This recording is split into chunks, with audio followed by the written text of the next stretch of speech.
Puji Tuhan. Shalom.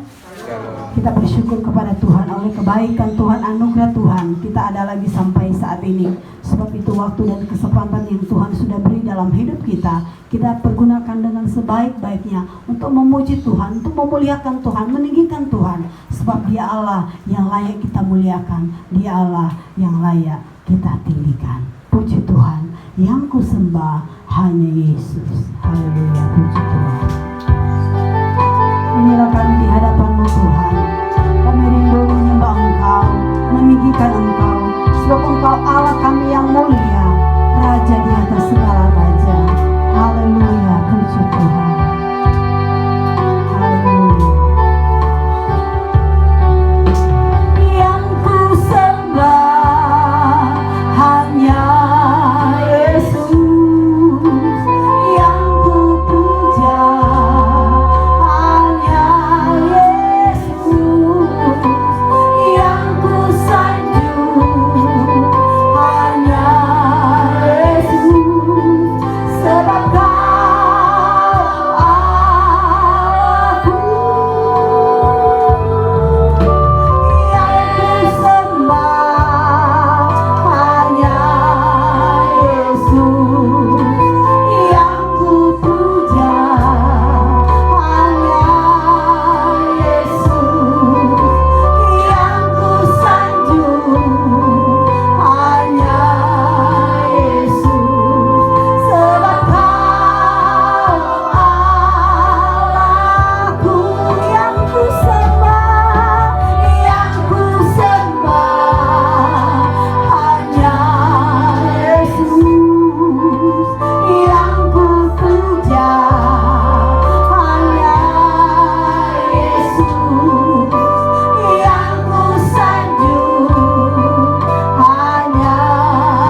kami umat-umat-Mu. Kami rindu memuji Engkau, kami rindu memuliakan Engkau. Karena tidak ada kata-kata yang bisa kami lukiskan betapa besarnya, betapa ajaibnya Tuhan. Luar biasa Tuhan. Kami hanya bisa bilang terima kasih Tuhan. Terima kasih Tuhan buat kebesaran-Mu, keajaiban-Mu yang Kau nyatakan di dalam hidup kami. Inilah kami umat-umat-Mu. Kami rindu memuji Engkau. Berkati ibadah kami Tuhan. Biar kami semua yang datang, kami diberkati Tuhan. Kami mengalami lawatan Tuhan. Kami baru mengalami pemulihan daripada Tuhan. Karena kami yakin dan kami percaya hari ini adalah hari kemenangan bagi kami. Saat ini adalah saat keberkatan bagi kami. Ketika Tuhan bekerja di dalam hidup kami, memulihkan hidup kami Tuhan. Terima kasih Tuhan. Kami serahkan ibadah kami ke dalam tangan Tuhan. Biar Tuhan yang pimpin, Tuhan yang ambil alih. Biar semuanya untuk hormat kemuliaan nama Tuhan. Terima kasih Tuhan. Kami akan mulaikan ibadah kami. Kami alaskan doa ini di dalam nama Tuhan Yesus Kristus. Haleluya. Amin. Puji Tuhan, silakan saudara duduk. Kita terus memuji Tuhan, meninggikan Tuhan. Karena nama Yesus, nama yang ajaib, nama yang luar biasa, nama yang layak kita agung-agungkan. Puji Tuhan. Bangkit, serukan nama Yesus. Haleluya. Puji Tuhan. Haleluya.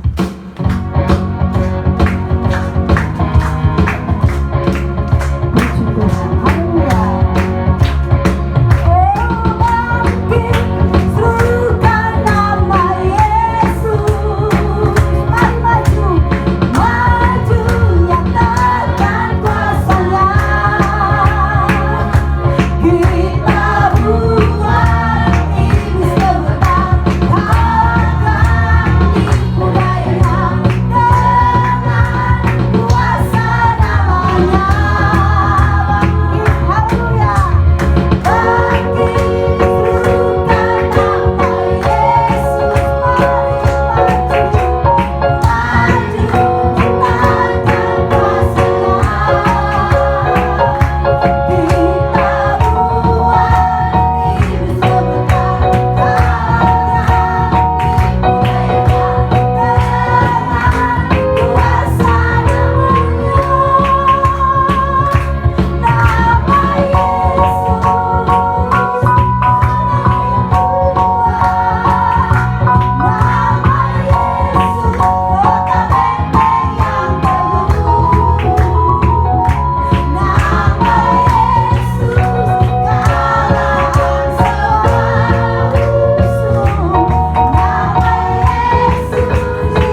atas segala-galanya. Dia sudah menang atas maut. Dia sudah menyelamatkan kita. Dia akan menolong dan memberkati kehidupan kita. Haleluya. Puji Tuhan, puji Tuhan. Sambil saudara duduk, kita renungkan semua kebaikan Tuhan, anugerah Tuhan yang luar biasa, karya keselamatan yang Tuhan sudah berikan dalam kehidupan kita. Kita mau katakan, Roh-Mu yang hidup penuhiku. Hanya dengan Roh Kudus kita akan mampu menjalani setiap pergumulan hidup kita. Karena Roh Kudus adalah kekuatan kita, pertolongan di dalam kehidupan kita. Mari kita membuka hati buat Dia. Biar Roh Kudus bekerja di dalam hidup kita, memberikan kekuatan baru, memberikan semangat baru dalam hidup kita. Karena hanya Yesus yang menjadi pertolongan di dalam kehidupan kita. Haleluya, puji Tuhan. Glory, haleluya.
tengah-tengah persekutuan kami. Kami percaya pemulihan boleh terjadi di dalam kehidupan kami, keberkatan boleh terjadi di dalam kehidupan kami. Karena kami percaya ketika hadirat Allah bekerja, ketika hadirat Allah turun di tengah-tengah kami, maka karya Tuhan yang ajaib dan luar biasa Engkau akan nyatakan di dalam kehidupan kami. Kami percaya kami semua yang datang diberkati Tuhan. Kami percaya kami semua yang datang mengalami pemulihan daripada Tuhan. Karena kami yakin dan kami percaya Tuhan ada bersama dengan kami dan kami menang bersama dengan Tuhan. Terima kasih Tuhan. Segala pujian, hormat, kemuliaan, kejayaan hanya bagi Tuhan. Saat ini kami siap dengar kebenaran firman Tuhan. Urapi kami semua Tuhan. Biar kebenaran firman Tuhan yang akan kami terima, firman-Mu itu akan masuk di dalam hati dan pikiran kami, dan kami boleh melakukan firman itu dalam kehidupan kami tiap-tiap hari, dan firman-Mu itu akan menuntun kehidupan kami supaya kami terus berjalan di jalan-Mu yang benar ya Tuhan. Urapi hamba-Mu, berkati hamba-Mu. Terima kasih Tuhan. Dalam nama Yesus kami sudah berdoa. Haleluya, haleluya, amin.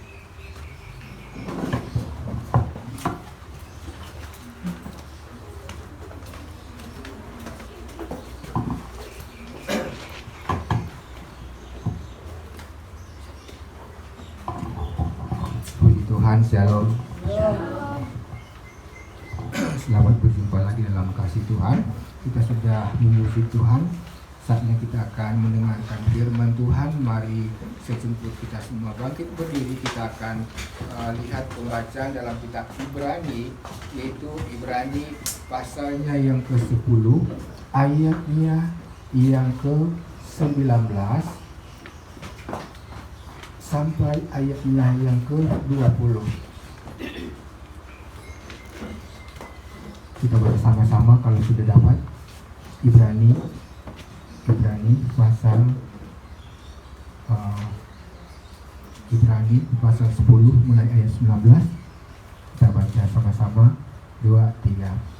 Jadi saudara-saudara, oleh karena Yesus kita keberanian dapat masuk ke dalam tempat kudus, karena Ia telah membuka jalan yang baru dan yang tidak kita melakukan yaitu dirinya sendiri. Puji Tuhan, sampai sana dulu pembacanya. Puji Tuhan saudaraku sekalian. Nah, dalam kitab Ibrani ini ya, dia menekankan bahwa hanya oleh darah Yesus kita penuh keberanian dapat masuk ke dalam tempat Maha Kudus. Saudaraku yang dikasihi oleh Tuhan, berbicara tentang darah Yesus, ya, penderitaan Yesus itu sudah dimulai sejak di Taman Getsemani, ketika Yesus berdoa. Ada 3 kali dia berdoa, ya, dalam perasaan yang tertekan karena ada pergumulan yang sangat hebat di dalam dirinya, ya, sehingga dikatakan peluhnya, ya, keringatnya seperti percik darah yang keluar, ya, jatuh, ya,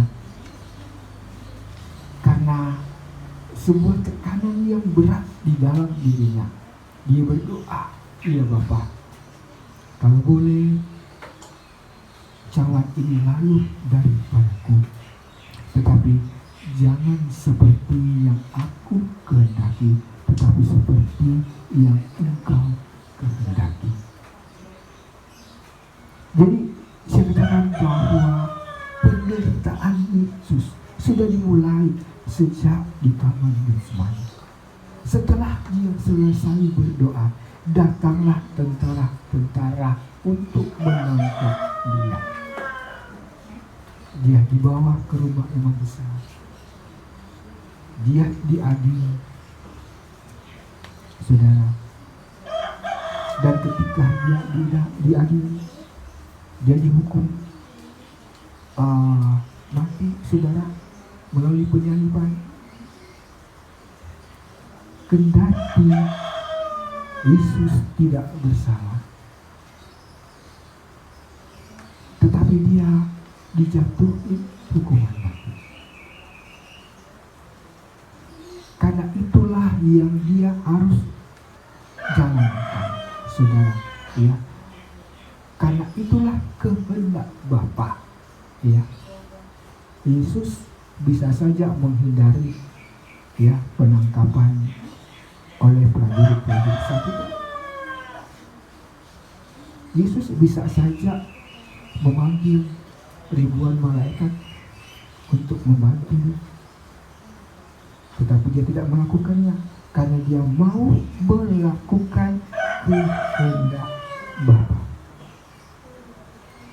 Di atas kayu salib, disitulah darahnya tercurah, darah yang suci, darah yang kudus, darah yang tidak bernoda, tercurah di atas kayu salib. Saudaraku sekalian, darahnya tercurah untuk menebus dosa-dosa kita semuanya, ya. Karena kitab Ibrani 9 ayat 22 dikatakan di sana juga bahwa tanpa penumpahan darah tidak ada pengampunan, ya. Saudara, dalam perjanjian lama pada waktu bangsa Israel mengadakan Paskah di Mesir, Allah berfirman kepada mereka supaya menyembelih domba, anak domba yang berusia 1 tahun, ya. Kemudian darahnya itu dipercikkan ke tiang pintu dan ambang pintu atas, saudara, ya. Karena pada saat itu Tuhan ingin menulahi Mesir, ya. Pada saat itu Tuhan akan melewati Mesir. Dan ketika dia melihat ada percikan darah di rumah, dia akan melewatinya, ya. Dan pada saat itu terjadilah, saudara, ya, rumah-rumah yang tidak ada percikan darah pada tiang pintu dan ambang pintu atas itu, malaikat masuk ke sana dan membunuh setiap anak-anak sulung, ya. Sehingga pada waktu itu mulai daripada anak sulung Raja Mesir, yaitu Firaun, itu mati, ya, meninggal. Tetapi saudaraku sekalian, anak-anak sulung umat Tuhan semua selamat. Karena apa? Karena ada percikan darah yang ada di tiang-tiang pintu rumah mereka, saudara, ya. Percikan darah itu menyelamatkan mereka dari kematian anak sulung, ya. Jadi darah yang dipercikan di tiang pintu itu telah menyelamatkan umat Tuhan dari tulah ke-10, yaitu kematian anak sulung, saudara, ya. Darah domba yang dipercikan di tiang pintu, saya katakan, telah menyelamatkan umat Tuhan dari kematian. Saudara, pada zaman Nabi Musa, imam besar, ya, menyembelih anak domba yang berusia 1 tahun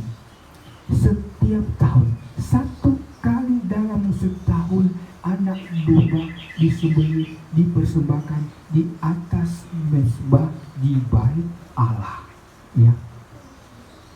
Masuk dalam perjanjian baru, tidak ada lagi penyembelihan anak domba, tidak ada lagi korban anak domba, karena Yesus telah disembelih, Yesus telah menjadi korban di atas kayu salib.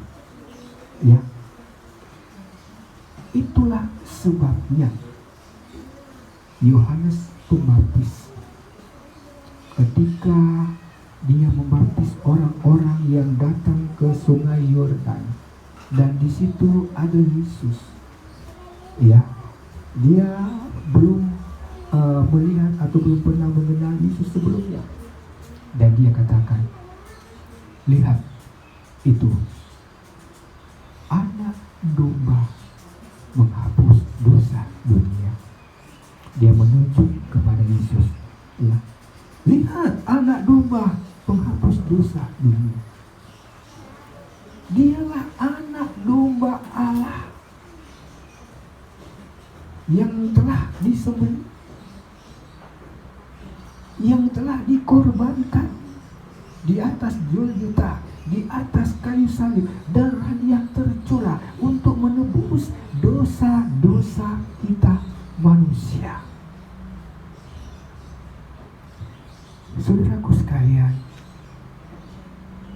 karya Tuhan yang terindah, anugerah Tuhan yang terbesar bagi kehidupan kita, ketika Ia menyerahkan anaknya yang tunggal untuk menebus dosa-dosa kita semua.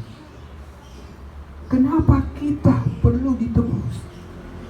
Karena manusia pada awal ya terjatuh dalam dosa. Kita tahu manusia yang pertama, Adam dan Hawa, waktu mereka berada di Taman Eden, Tuhan sudah berfirman kepada mereka, semua pohon dan buahnya di taman ini boleh kamu dekati, boleh kamu makan buahnya, tetapi tentang pohon pengetahuan yang baik dan yang jahat, jangan kamu ambil buahnya, jangan kamu memakannya. Tetapi larangan Tuhan ini tidak diindahkan oleh mereka.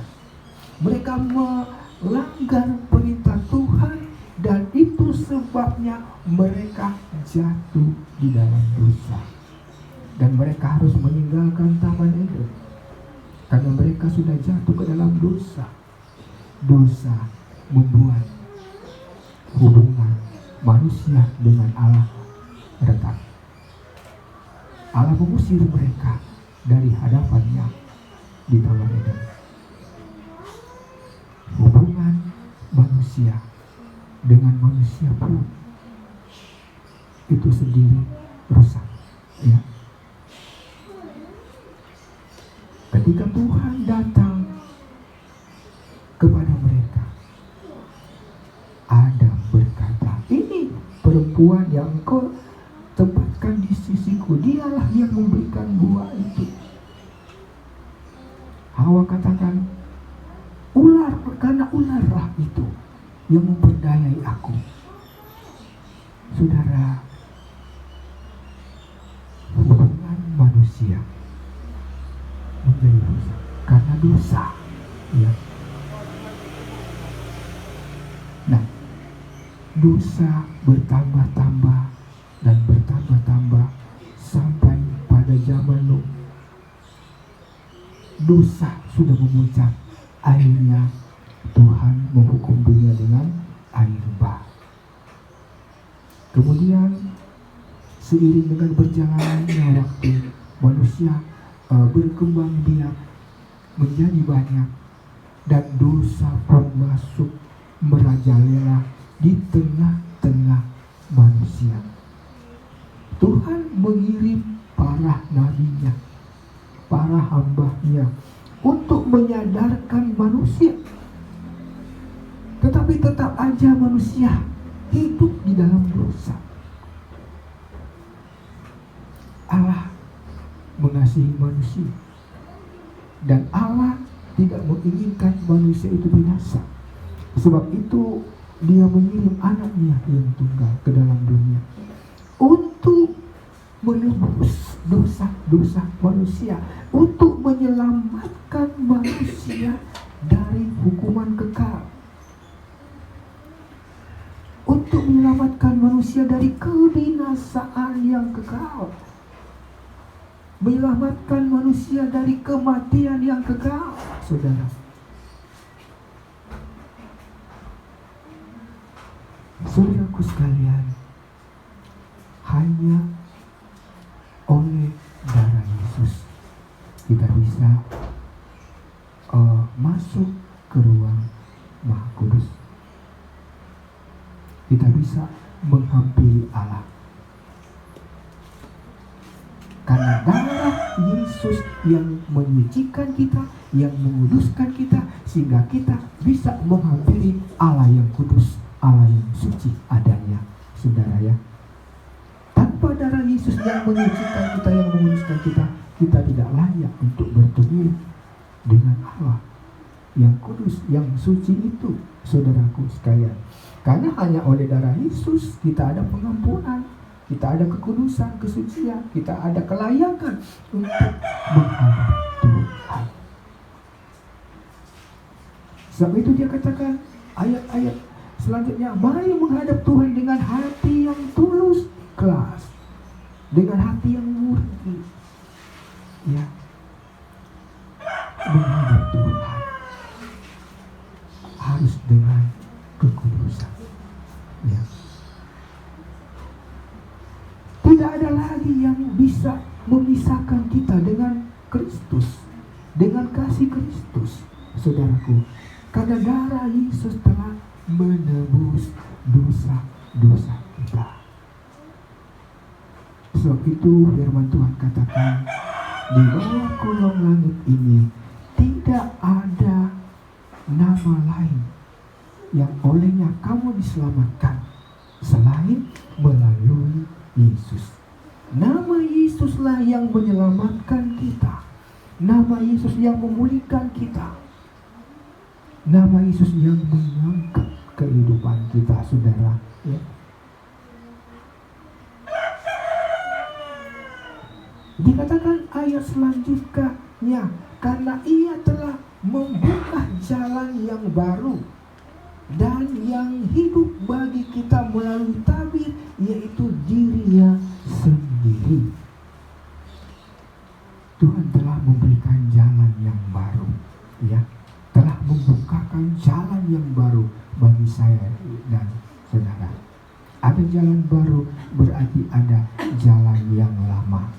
Jalan yang lama yang telah ditempuh oleh manusia pertama, jalan yang menyimpang dari kehendak Tuhan, jalan yang menyimpang dari kebenaran itu, saudaraku sekalian, ya, menuju pada maut.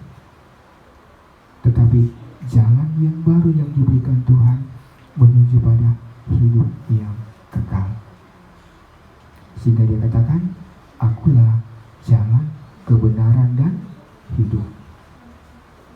Tidak ada seorang pun yang sampai kepada Bapa kecuali melalui aku. Saudaraku sekalian, jelas sekali, ya, Yesus adalah jalan keselamatan. Ya, saudara, tidak ada jalan lain kalau kita ingin selamat. Tidak ada jalan lain kalau kita mau hidup, ya, selain melalui Yesus. Di dunia ini ada banyak jalan, saudaranya. Kalau kita mau pergi ke satu tujuan, ada jalan pintas, ada jalan tikus, ada banyak jalan, saudara. Tapi kalau ke surga, saudara, tidak ada banyak jalan. Tidak ada jalan tikus ke surga. Tidak ada jalan yang lain selain melalui Yesus, saudaraku sekalian. Ya. Sebab itu kita sangat bersyukur, ya, sangat bersyukur Tuhan membukakan jalan baru, ya, bagi saya dan saudara. Sebab itu mari kita jalan dan berjalan dalam kehendak Tuhan. Mari kita berjalan dalam firman Tuhan. Ya. Jangan menyimpang ke kanan, jangan menyimpang ke kiri. Jangan menoleh ke belakang. Ya. Kalau kita jalan, berarti kita jalan ke depan, ya. Bukan kita jalan-jalan ke belakang. Kalau kita jalan ke belakang tidak mungkin, saudara, ya. Karena mata kita ada di depan, bukan ada di belakang, saudaraku, ya. Sehingga kalau ada masalah, kalau ada sesuatu yang ada di belakang, ya, jangan kita pandang lagi itu, ya. Ada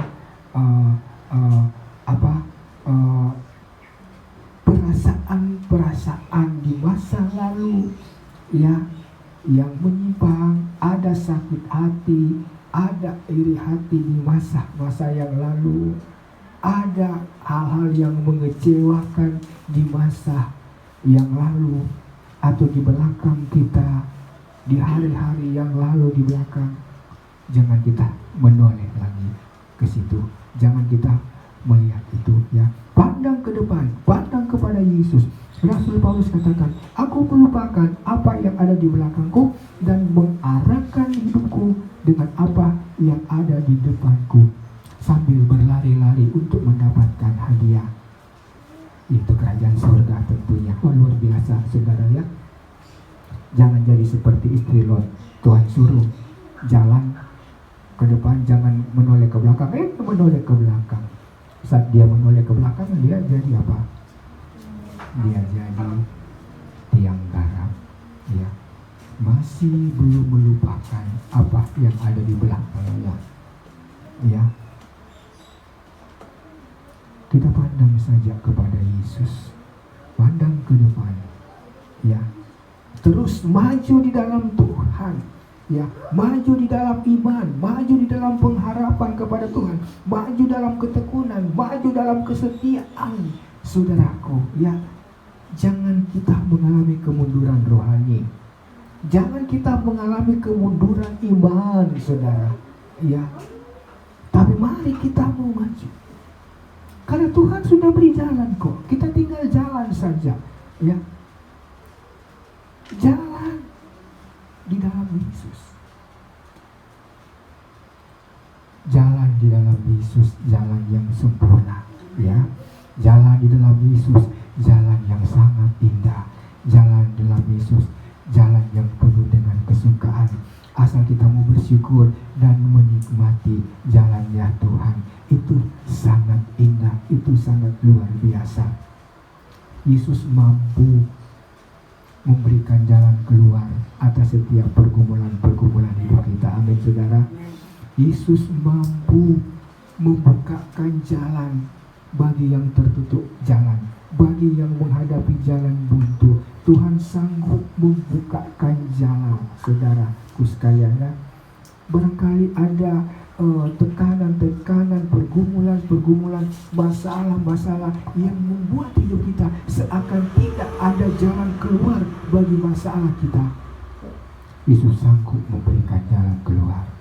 Kalau Yesus sanggup memberikan jalan untuk hidup yang kekal, kalau Yesus mampu memberikan jalan keselamatan bagi saya dan saudara, Dia pun mampu memberikan jalan keluar atas setiap pergumulan, masalah yang kita hadapi. Sebab itu pandang saja kepada Yesus, jangan pandang salah orang lain. Amin, saudara. Jangan pandang salah orang lain. Itu kan lagu anak sekolah minggu, ya. Pandang saja kepada Yesus, ya. Dia yang penuh cinta. Pandang saja kepada Yesus, dan seterusnya. Jangan pandang salah orang lain, pandang saja Yesus. Jangan pandang salah orang lain, saudara, ya. Kalau saudara pandang salah orang lain, apakah saudara sudah tidak pernah ada salah? Manusia masih hidup dalam dunia belum sempurna, masih ada salahnya. Sebab itu, kalau saudara merasa masih ada salahnya, jangan pandang salah orang lain. Kalau saudara merasa diri saudara masih ada kekurangan, jangan pandang kekurangan orang lain, tapi pandang saja Yesus. Amin, saudara. Pandang saja Yesus yang memberikan sukacita, yang memberikan kedamaian, yang memberikan satu harapan dalam hidup kita. Yesuslah jalan hidupmu. Yesuslah jalan keluar atas persoalan hidupmu. Yesuslah jalan untuk kita menikmati sukacita, damai sejahtera. Sebab itu, jangan berpaling dari Yesus. Tetap pandang dan setia kepada Yesus. Apapun yang terjadi, masalah apapun yang datang, tetap pandang kepada Yesus. Dia sanggup memberikan kelegaan di dalam hidupmu, sukacita dalam hidupmu. Amin. Puji nama Tuhan, saudaraku sekalian. Renungan firman Tuhan. Jadi di sini kita mau nyanyikan sama-sama satu pujian, Rohmu yang kita bersyukur kepada Tuhan karena anugerah-Nya, karya terbesar yang Tuhan sudah berikan dalam kita. Ketika pujian ini saya serahkan kepada Ibu Gembala. Mari kita berdiri sama-sama semua.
Firman-Mu mengingatkan kami bahwa oleh darah-Mu kami boleh diselamatkan, dan firman-Mu mengingatkan kami bahwa di dalam Engkau Tuhan ada kehidupan, bahwa kami terus berjalan di jalan-Mu yang benar Tuhan, supaya kehidupan kekal boleh kami nikmati. Tuhan, apapun pergumulan, persoalan kami, tantangan yang kami hadapi, kami serahkan semuanya ke dalam tangan Tuhan, karena kami tahu Engkau yang akan menolong kami, Engkau yang akan membela kami. Ajar terus kami untuk terus memandang kepada Engkau, karena kami yakin dan kami percaya ketika kami memandang kepada Engkau, kami akan menikmati kemenangan yang luar biasa yang Tuhan kerjakan di dalam hidup kami. Tanamkan firman-Mu di hati kami, supaya kami terus mengerjakan keselamatan yang Tuhan sudah berikan di dalam kehidupan kami. Ajar kami untuk tetap taat dan setia dalam kami akan Engkau ya Tuhan. Biar janji-janji Tuhan boleh dinyatakan di dalam kehidupan kami. Terima kasih Tuhan, terima kasih. Kami bersyukur buat kebenaran firman-Mu. Memberkati terus hamba-Mu yang sudah menyampaikan firman-Mu, urapan kuasa Tuhan, menyertai pelayanan hamba-Mu. Biar banyak jiwa boleh dimenangkan untuk hormat dan kemuliaan nama Tuhan. Terima kasih Tuhan, terima kasih Bapa. Inilah menjadi doa kami Bapa, dalam nama Yesus kami sudah berdoa dan bersyukur kepada Tuhan. Haleluya, haleluya, amin.